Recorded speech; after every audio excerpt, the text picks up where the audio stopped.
Mesdames et messieurs, nous allons débuter la deuxième partie de cette séance. Et donc, je suis très heureuse d'accueillir M. Tamsir Ndiaye aujourd'hui avec nous. M. Tamsir Ndiaye est ingénieur de formation, option géologie. Il est titulaire aussi d'un diplôme en sciences de l'environnement. Et M. Tamsir Ndiaye a un savoir extraordinaire sur toutes les institutions de bassin et notamment celle du fleuve Sénégal. Il a été notamment, je dis parce qu'il a occupé différentes fonctions, il a été directeur de l'environnement et du développement durable de l'OMVS. L'OMVS, c'est l'organisation de la mise en œuvre de la mise en valeur du fleuve Sénégal. Il a été directeur général de la SOGED, il vous expliquera ce que c'est. Il a été directeur général de la SOGEM. Et puis, il a aussi participé à des réseaux d'organismes de bassin, le réseau international des organismes de bassin, celui aussi, le réseau africain des organismes de bassin. Il a représenté ces institutions auprès du Conseil mondial de l'eau. Et donc, c'est une personne de grand savoir et il est depuis janvier cette année directeur de l'Agence des énergies renouvelables du Sénégal. Donc je suis très contente de lui donner la parole. Merci. Merci Madame Professeur Laurence. Bonjour à tout le monde. Évidemment, je ne vais pas avoir les mêmes talents que l'éminent Professeur Laurence. Ce n'est pas mon métier, l'enseignement. Mais je suis très heureux d'être ici au Collège de France aujourd'hui pour partager avec vous une expérience de gestion d'un cours d'eau transfrontalier. On pourra, pour ceux qui le veulent, aussi poser des questions sur d'autres cours d'eau transfrontaliers africains, parce que j'ai eu la chance de créer le réseau africain des organismes de bassin en 2002 et de parcourir les 63 cours d'eau transfrontaliers qui sont en Afrique. Et on va y revenir. Donc, pour ce qui nous concerne aujourd'hui, je voudrais très rapidement donc, vous parler du cas du fleuve Sénégal, qui est un cours d'eau, pour peut-être ceux qui ne connaissent pas très bien, alors, ceux qui connaissent déjà l'Afrique, mais qui ne connaissent pas très bien la situation du bassin du fleuve Sénégal. C'est un bassin qui est partagé entre 4 pays, la Guinée-Conakry, d'où le fleuve prend sa source dans le massif du Fouta-Djallon, et il traverse le Mali, et ce fleuve sert de frontière entre la Mauritanie et le Sénégal pour se jeter dans l'océan Atlantique au niveau de Saint-Louis. Donc c'est voilà une vue d'ensemble en fait donc de ce bassin qui est large de 300 000 km² et long de 1800 km, donc de la baie à Saint-Louis. Alors, aujourd'hui, qu'est-ce qui justifie de mettre en place l'organisation pour la mise en valeur du fleuve Sénégal? Il y a eu plusieurs tentatives, je vais revenir dessus pour vous dire que l'OMVS a été créé en 1972, mais c'est après plusieurs tentatives de travailler ensemble, les 4 pays, pour mettre en valeur le fleuve. Mais vous vous rappelez, dans les années juste après les indépendances, le monde était un peu, en tout cas en Afrique, divisé entre les blocs de l'Est, blocs de l'Ouest. Donc il y avait ce qui s'appelait des révolutionnaires, dont Sékou Touré, qui était le président de la République de Guinée. Et il y avait des présidents qui avaient choisi de faire encore le chemin avec la France, dont Senghor, dont Ould Daddah de la Mauritanie. Et le Mali était un peu partagé entre la révolution et voilà. Donc il y avait des difficultés donc, dans les années 60 de coopérer entre ces pays, surtout avec Sékou Touré. Et donc depuis 1959, il y a eu plusieurs organisations et jusque dans les années 70, la sécheresse était telle que pour les personnes qui connaissent un peu les questions de climat en Afrique, dans les années 70, on a traversé des années de sécheresse terribles où à un moment donné, le fleuve Sénégal ne coulait même plus au niveau de Saint-Louis. On pouvait traverser le fleuve avec une voiture. Et c'était très compliqué parce qu'il n'y avait pas de source d'eau. Et ceux qui connaissent bien l'immigration au niveau de l'Afrique de l'Ouest, vous pouvez poser la question à plusieurs personnes que vous rencontrez qui sont de l'Afrique de l'Ouest et qui vivent en France ou en Europe ailleurs. Je peux vous dire que 80%, ils viennent du bassin du fleuve Sénégal parce qu'il n'y avait pas d'autre choix. Il fallait partir, soit c'est dans les grandes villes au niveau du pays ou immigrer. Donc vous avez essentiellement les ressortissants de ce bassin. Et donc les chefs d'État à l'époque, Senghor, Ouldada et puis Moussa Traoré ont estimé qu'ils ne pouvaient plus faire chemin avec la Guinée. Donc ils se sont réunis pour créer en 1972 l'Organisation pour la mise en valeur du fleuve Sénégal. L'objectif, c'était de trouver des réponses par rapport aux impacts de la sécheresse.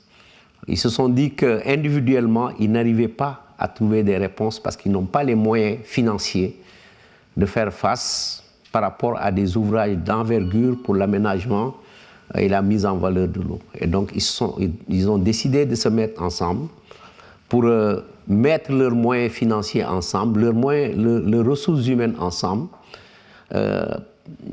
construire des ouvrages et partager les bénéfices. Et c'est ainsi que donc ils ont mis en place un programme qui devait permettre de construire des ouvrages hydroélectriques pour avoir de l'énergie bon marché, mais surtout organiser la retenue de cette eau, puisque dans cette zone, l'hivernage dure généralement 3 mois. Et pendant l'hivernage, il y a beaucoup d'eau, mais malheureusement qui coule pour aller en mer. Et vous avez après 7 à 8 mois où il n'y a plus rien.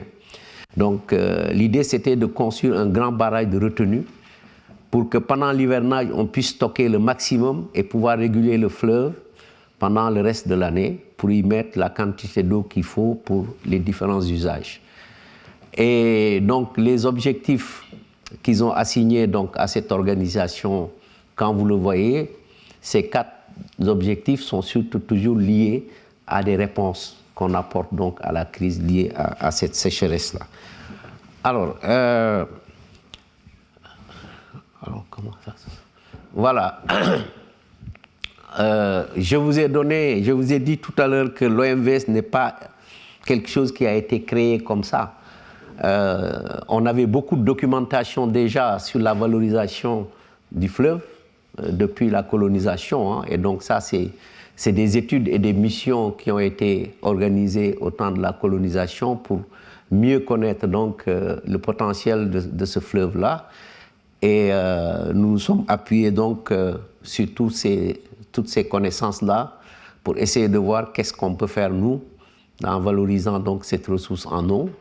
Et vous avez vu qu'il y avait déjà en 1963 la création du comité inter-État qui regroupait donc la Guinée, le Mali, la Mauritanie et le Sénégal.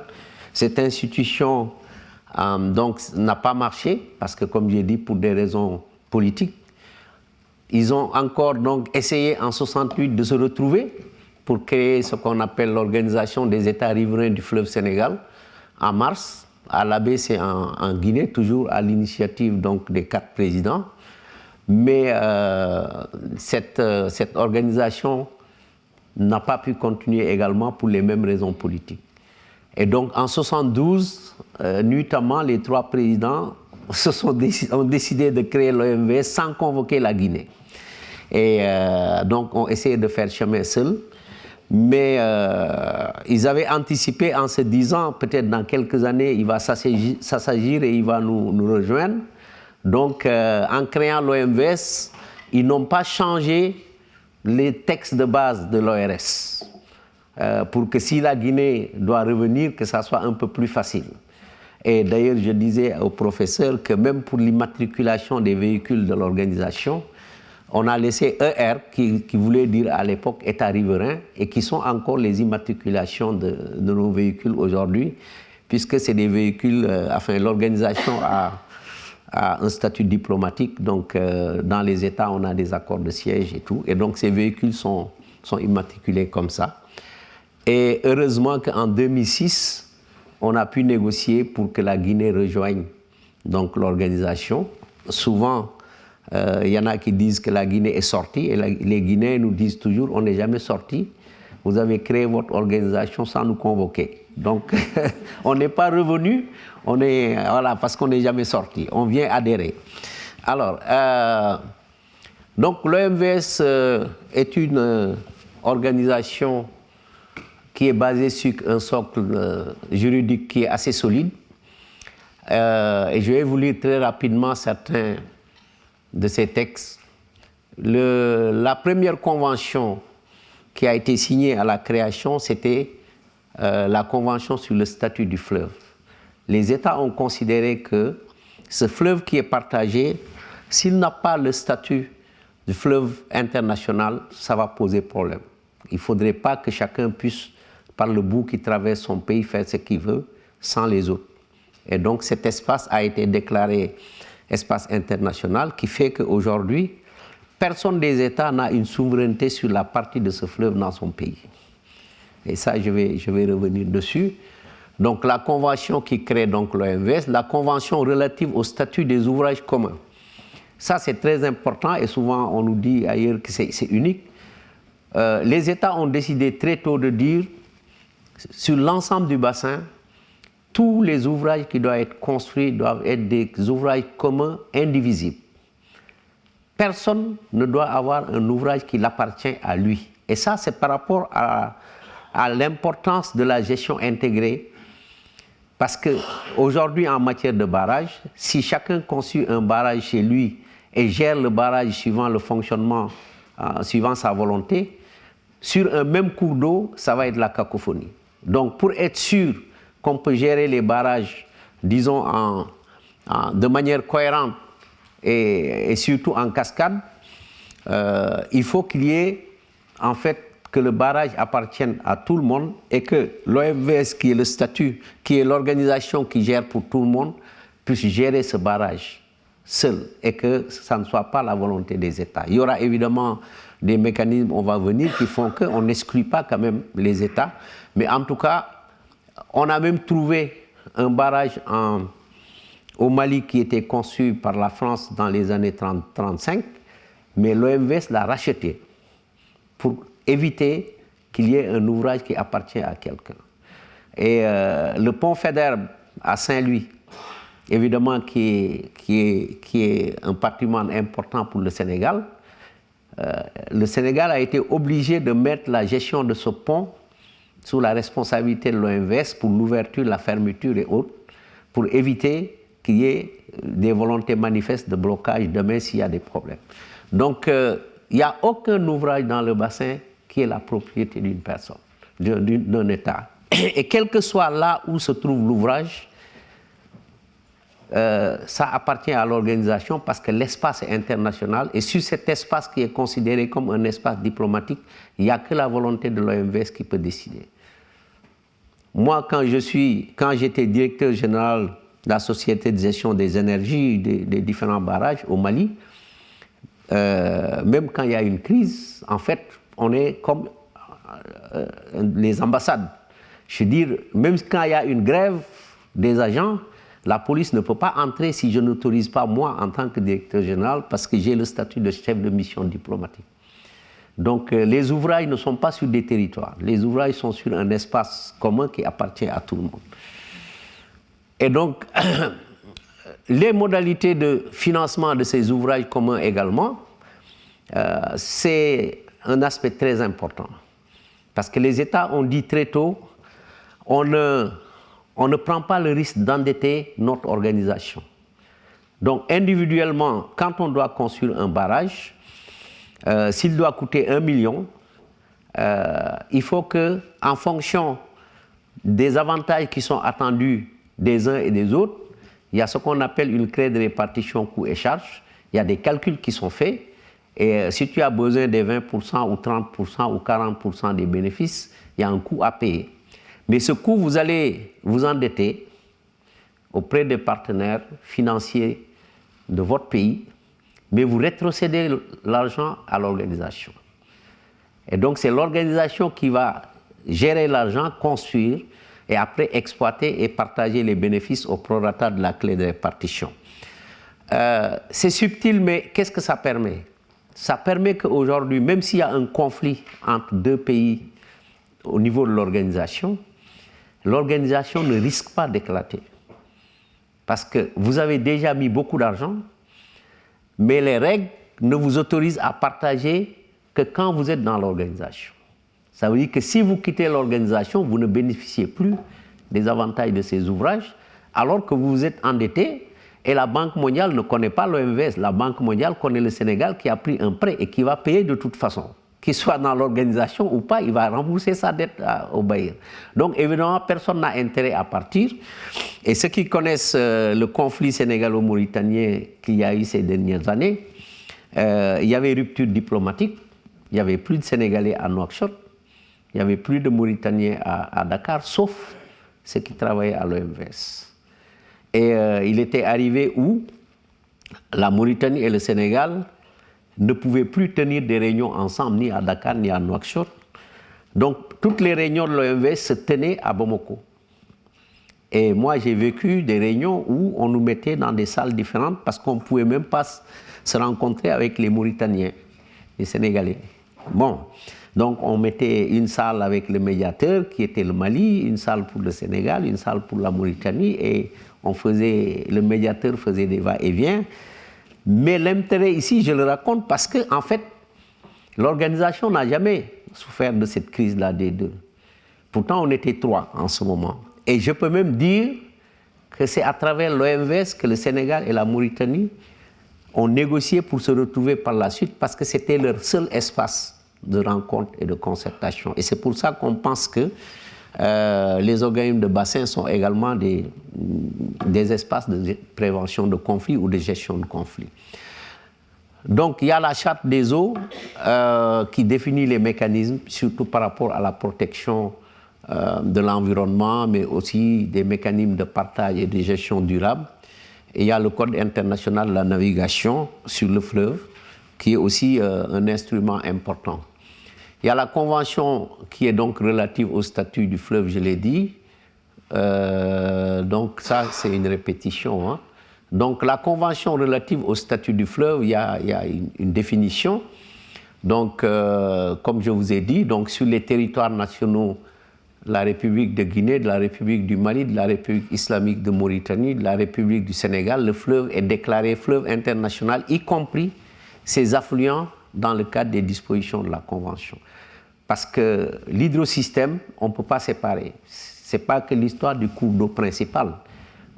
Parce qu'au niveau des affluents, si on ne les gère pas de manière internationale, par rapport aux possibilités de pollution et autres, si on pollue un affluent ou un défluent, ça revient sur le cours d'eau principal. Donc même les grandes dépressions, les lacs et tout ça, sont déclarés dans ce cadre-là comme étant international.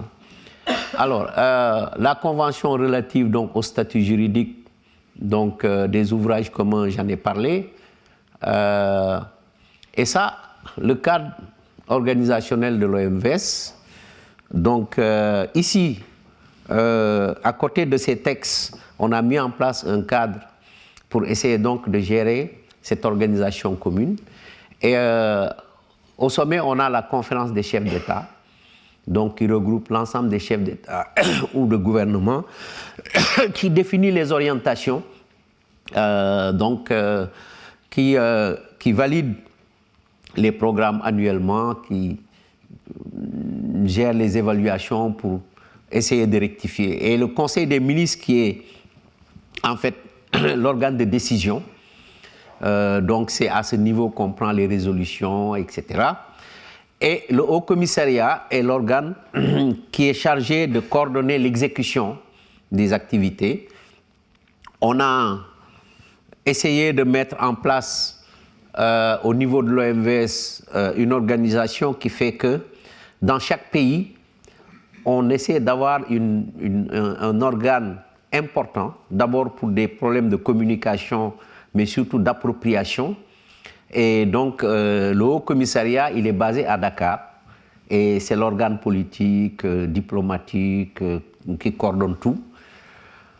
Au niveau des autres pays, on a des agences d'exécution spécialisées. On a la SOGEM, qui est la Société de gestion de l'électricité, qui est basée à Bamako, où j'étais jusqu'à quelques mois comme directeur général. Il y a la SOGED, qui est la Société de gestion, ici, le M veut dire Manantali, mais parce que Manantali était le premier barrage hydroélectrique, mais par la suite, on en a d'autres. Ici, SOGED, c'est la Société de gestion de Diama. Diama, c'est le premier barrage hydraulique qui facilite aujourd'hui tout ce qu'on fait comme irrigation dans le bassin du fleuve Sénégal et qui permet d'avoir un potentiel de 375 000 hectares de terres irriguées, qui est basé à Nouakchott et que j'ai eu l'honneur de diriger entre 2013 et 2017 également. La SOGEM, je l'ai dirigée de 2017 à 2022. La SOGENAV, qui est la société qui est chargée de la navigation, est basée également à Nouakchott, parce que quand on l'a créée, la Guinée n'était pas membre, c'est avant 2006. Et quand la Guinée est devenue membre, on a créé la Société de gestion des ouvrages du haut bassin. Donc, pour avoir un organe important au niveau du pays. Et ça, c'est des sociétés qui sont des agences d'exécution, donc des programmes d'électricité, d'eau, d'irrigation, de navigation et autres. Donc, il y a l'OMVS est également organisé du point de vue déconcentré. Donc, après le Conseil des ministres, les États ont voulu mettre en place au niveau de chaque pays une organisation pour faciliter la tâche à l'OMVS en nommant un ministre de tutelle. C'est-à-dire que parmi le gouvernement, le chef d'État choisit un ministre qu'il nomme comme étant le ministre de tutelle de l'OMVS, qui est donc l'interface de l'OMVS et qui est la seule entrée. C'est-à-dire qu'il peut être un ministre chargé de l'énergie, il peut être chargé de l'eau, il peut être chargé des infrastructures, de l'agriculture, tout ce qui, en tout cas une activité qui est liée au programme de l'OMVS et qui est l'entrée. C'est-à-dire que nous aussi, on a même des programmes de santé aujourd'hui à gérer. On écrira toujours au ministre de l'Hydraulique du Sénégal, qui est la tutelle de l'OMVS au Sénégal, et maintenant chargé de gérer en fait le reste avec ses collègues du gouvernement. Et c'est sa voix qui engage également l'État dans les programmes au niveau du Conseil des ministres, et c'est lui qui siège au niveau du Conseil des ministres. Maintenant, sous le ministère de tutelle, il y a ce qu'on appelle la cellule nationale de coordination. Et la cellule nationale de coordination, le coordonnateur est un conseiller du ministre, mais il coordonne une cellule où est représenté l'ensemble des services techniques qui sont liés à des programmes, par exemple, qui sont au niveau de l'OMVS. Si on veut construire un barrage, on fait le document qu'on envoie à un pays, le ministre, il l'impute au coordonnateur qui est chargé de convoquer les différents départements techniques du pays qui doivent donner des avis sur ce document. Donc, ils vont se concerter et transmettre au ministre l'avis du pays sur le plan technique par rapport à ce document ou venir les représenter donc, au niveau des réunions techniques, au niveau régional. Et au niveau des cellules nationales, les cellules sont éclatées également en cellules locales de coordination. Donc, pour avoir en fait le retour de la base, évidemment, il y a des cellules qui sont organisées en fonction de l'espace du morceau de bassin qu'il y a. On a certains pays où il y a 8 cellules locales, où il y a 7 cellules locales, etc. L'essentiel, c'est d'avoir la représentativité au niveau local, donc de ce qui se fait et de ce qui se décide au niveau de l'organisation. Maintenant, il y a des commissions consultatives. On a le comité de bassin, qui a été créé il y a à peu près 10 ans. Il faut dire qu'on s'est inspiré de la gestion des bassins au niveau de la France, les agences de bassin, où il y a des comités de bassin. Sauf qu'ici, le comité de bassin chez nous n'a pas le même pouvoir que le comité de bassin en France. Le comité de bassin en France est une instance de décision. Ici, c'est juste, les États voulaient avoir une instance entre l'organisation, enfin les instances de décision de l'organisation, et mettre quelque chose de plus libre, pas de fonctionnaires et autres. Et donc, le comité de bassin est composé de plusieurs collèges. Il y a le collège des instituts de formation de recherche, il y a le collège des services publics, il y a le collège des ONG, il y a le collège, voilà, donc il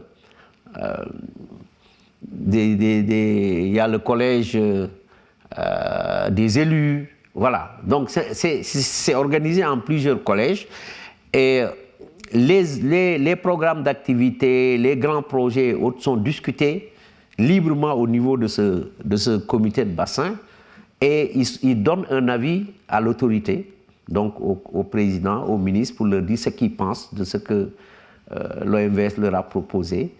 On n'a pas voulu se fier uniquement donc, aux avis des fonctionnaires qui sont liés un peu quelque part parce que payés par l'État ou payés par l'organe. Bon, eux, ils sont vraiment assez libres. Donc, c'est quelque chose qui renforce un peu la démocratie et la gouvernance parce qu'il y a plusieurs catégories d'acteurs donc, qui sont consultés. La commission permanente des eaux, je veux dire que ça, c'est l'organe pivot et qui est une commission consultative, mais surtout qui a été mise en place pour conseiller les ministres par rapport à ce qui se décide. Parce que c'est là-bas où se décide le partage de la ressource entre les usages. Parce qu'à l'OMVS, on ne partage pas la ressource entre les États, on partage la ressource entre les usages. Et donc, il y a une réunion qui se fait chaque 3 mois. Et avant la réunion, la commission recueille les besoins des différents usagers, donc les agriculteurs, qui vont dire combien de milliers d'hectares ils vont mettre en valeur la saison, parce qu'il y a trois saisons. Si c'est pour les agriculteurs, il y a la contre-saison chaude, la contre-saison froide et l'hivernage.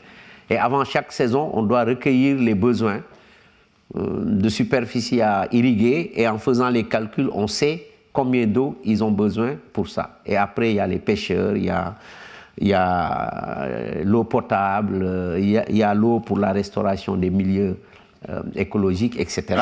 Et on a des modèles qui nous permettent, en fonction de la disponibilité de l'eau, de savoir comment on peut faire pour satisfaire l'ensemble des usages. Est-ce qu'on a assez d'eau ou on n'a pas assez d'eau? Et en ce moment, il y a des négociations pour réduire les volumes pour les uns et les autres. Mais jusqu'à présent, Dieu merci, on n'a pas de conflit d'usage. On a pour le moment assez d'eau pour donner à chacun ce qu'il veut. Donc il n'y a pas trop de conflits, sauf peut-être pendant 1 ou 2 mois, quand il y a vraiment des saisons de sécheresse. Mais c'est une commission extrêmement importante parce que c'est là-bas également qu'on autorise ou pas les projets. C'est-à-dire que le professeur a parlé tout à l'heure des études d'impact. Puisqu'on a déjà fait beaucoup d'investissements dans le bassin, on ne veut plus qu'un projet soit mis en œuvre sans être sûr qu'il ne va pas à l'encontre des avantages ou des intérêts ou de la pérennité de certains investissements. Donc n'importe quel pays qui veut faire un projet aujourd'hui, même si c'est un projet à dimension nationale, tu es obligé de le déclarer et de déposer une étude d'impact, qu'on vérifie si c'est possible ou pas. Et il est arrivé qu'on renégocie avec les États un certain nombre de projets sur certaines conditions avant d'autoriser. Et j'ai souvent l'habitude de dire que c'est là où il y a presque un renoncement à une partie de leur souveraineté sur ces espaces. Parce qu'aucun pays ne peut même venir faire des forages dans la partie du territoire du bassin sans nous. Tous les projets sont soumis à déclaration ou autorisation. Tu ne peux pas, dans la partie de ton pays, aménager une partie du bassin sans l'autorisation. Même pour brancher des irrigants, tu es obligé de t'adresser à l'OMVS. Et c'est nous qui définissons où est-ce que tu vas faire le prélèvement. Et c'est nous qui taxons les volumes qui sont prélevés. Et c'est à nous qu'on paye les taxes.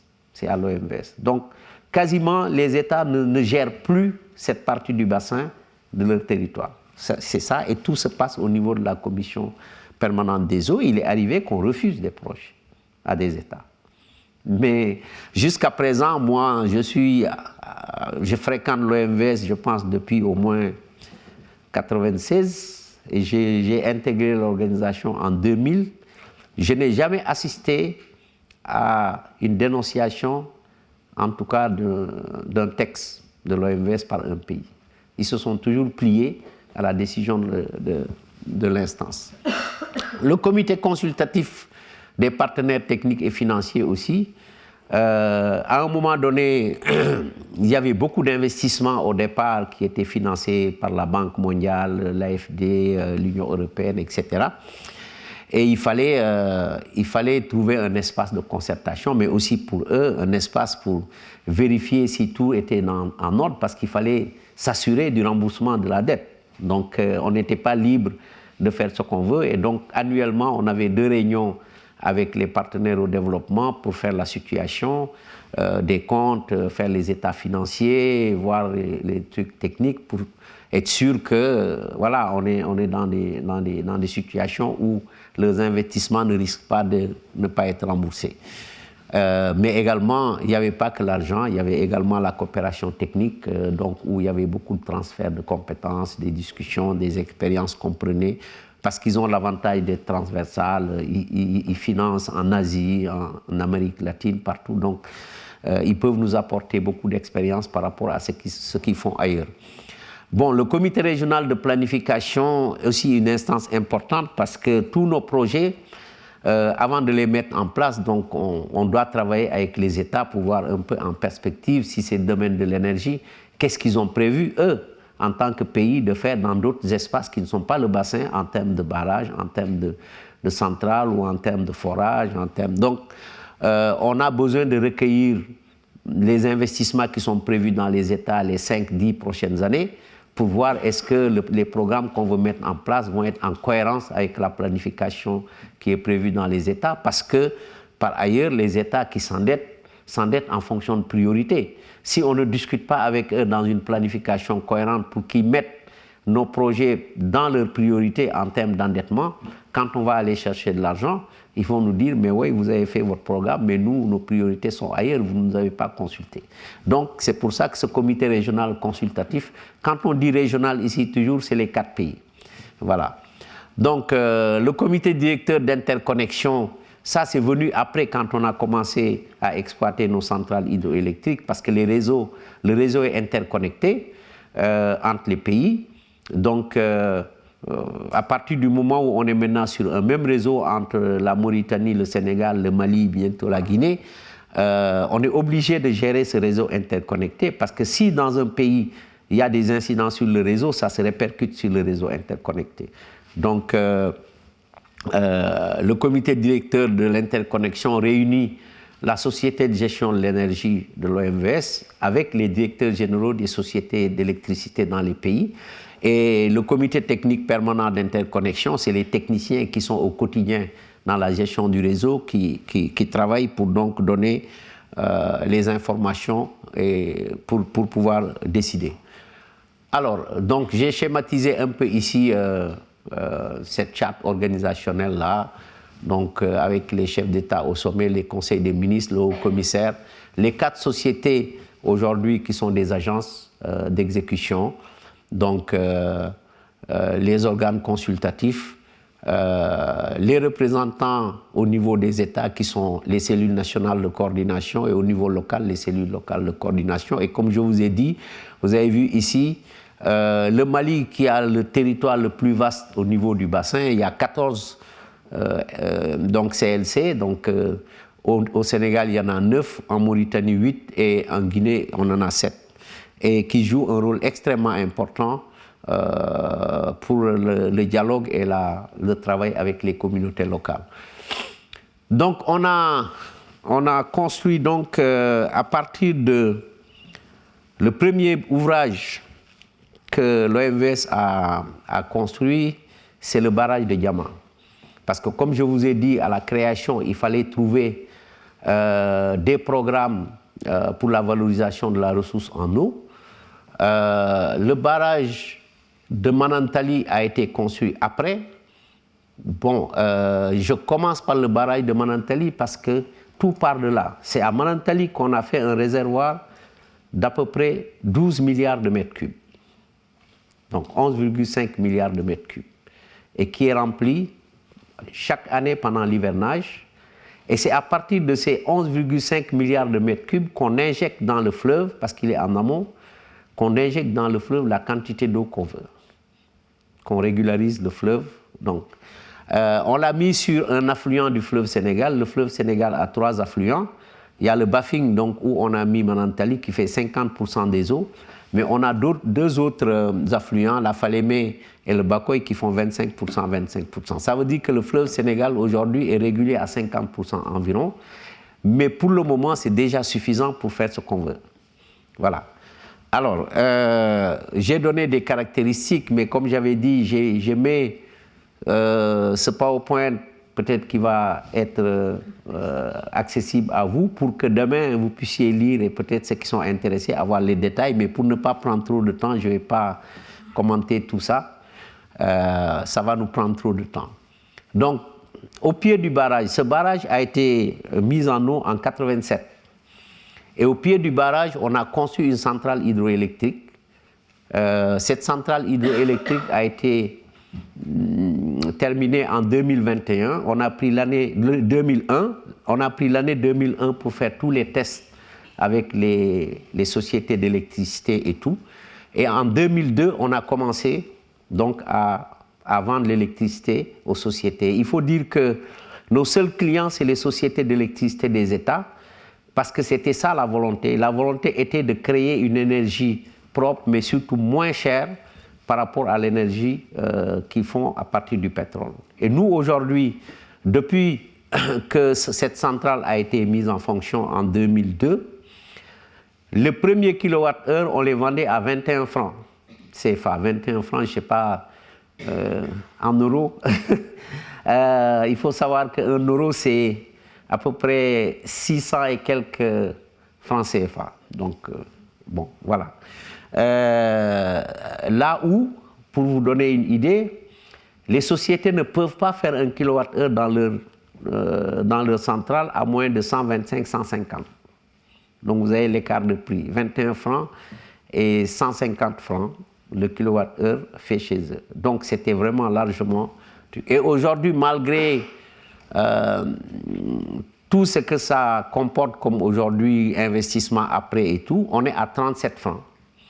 Et jusqu'à présent, les sociétés ne peuvent pas faire un kilowattheure à 100 francs. Donc, c'était ça la volonté des États, d'avoir donc l'énergie moins chère et surtout propre. Et aujourd'hui, avec la clé de répartition coûts et charges, on a le Mali qui a 52% du productible de Manantali, le Sénégal 33%, la Mauritanie 15%. Ça, c'est lié aux négociations par rapport à ce que chaque État veut avoir du productible. Le Mali a 52% parce que quand on va venir à l'irrigation, dans la partie malienne, il n'y a pas presque de périmètre irrigué. C'est des zones montagneuses, etc. Donc, on essaie de contrebalancer en fonction, on fait un équilibre global.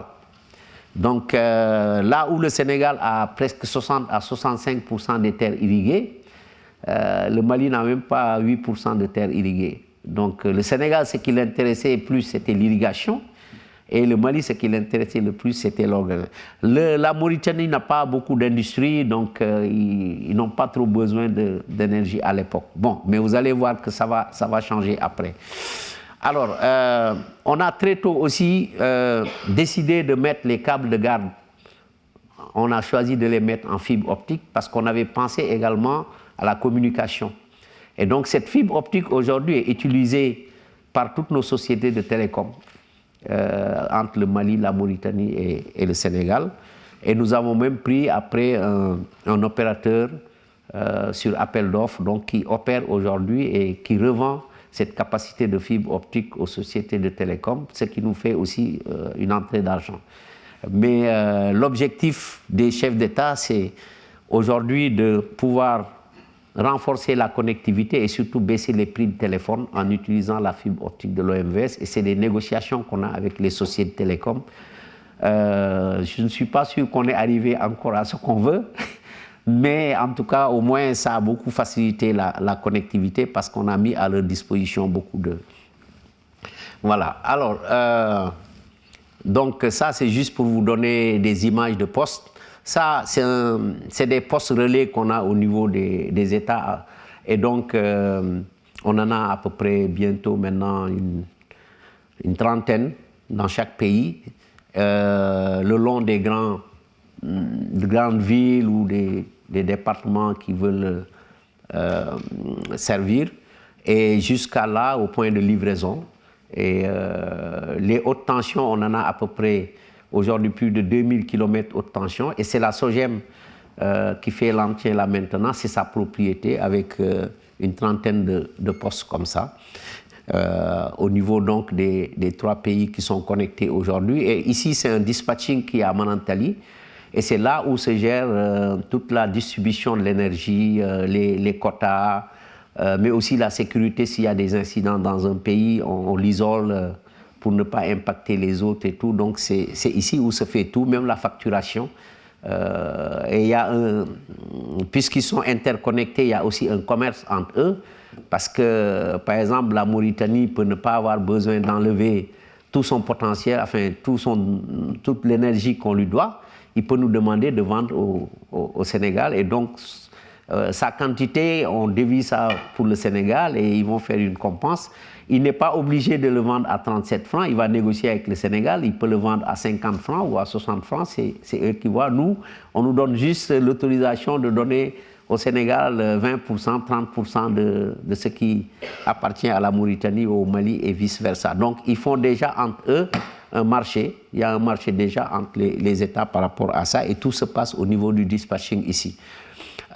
Donc ça, c'est une carte un peu pour vous montrer les différents ouvrages au niveau du réseau interconnecté qui doit être actualisé parce que cette année, on vient de réceptionner également de nouvelles lignes haute tension pour desservir.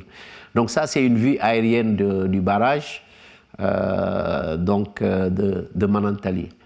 Ça, c'est la deuxième centrale hydroélectrique, Fellou, qui est toujours dans la zone de Caille au Mali.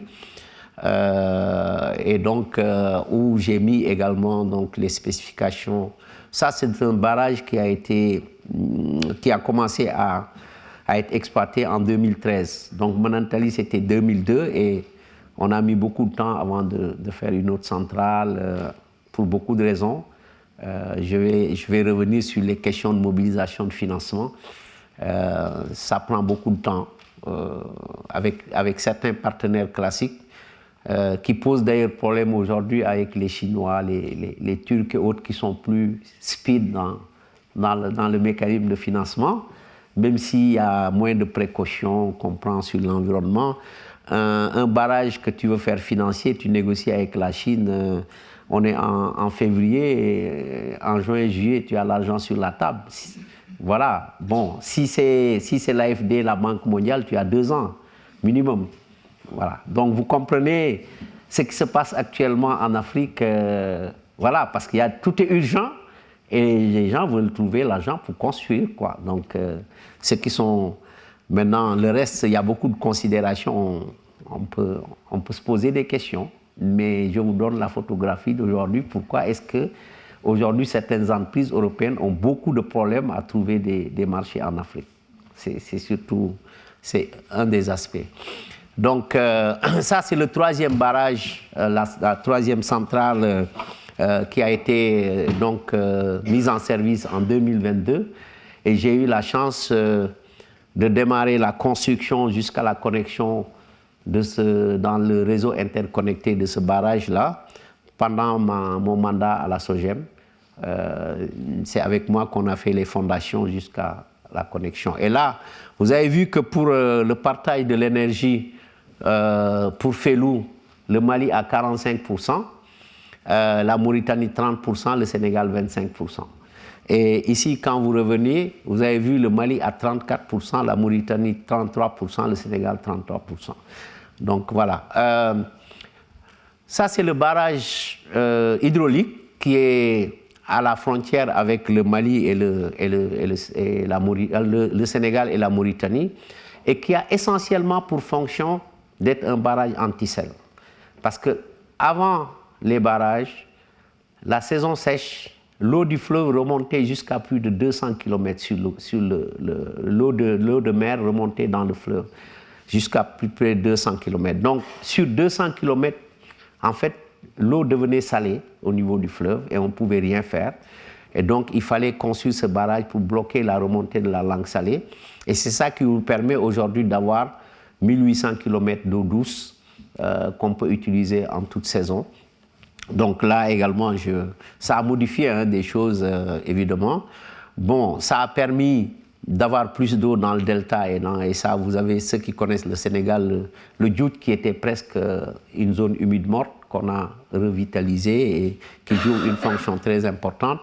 Mais une des conséquences, c'est l'envahissement des végétaux aquatiques envahissants parce qu'on a modifié le fonctionnement de l'écosystème. Cette remontée eau douce, eau salée qui se faisait dans le delta et la vallée faisait que pendant la saison sèche, ces herbes étaient mortes parce qu'elles ne supportent pas la salinité. Mais puisqu'on a maintenant installé de l'eau douce en permanence, elles ont proliféré et donc c'est un gros problème d'environnement aujourd'hui qu'on essaie de gérer. Et évidemment, ça entraîne des maladies hydriques, la bilharziose, beaucoup de choses, donc tout n'est pas rose. On essaie de trouver des solutions, mais bon. Voilà, donc ça c'est une carte pour montrer un peu les différents ouvrages positionnés. Et puis bon, voilà, là pour ceux qui ont des informations à demander par la suite, j'ai laissé mes contacts. Vous pouvez appeler ou envoyer un mail, on vous répondra avec plaisir. Merci.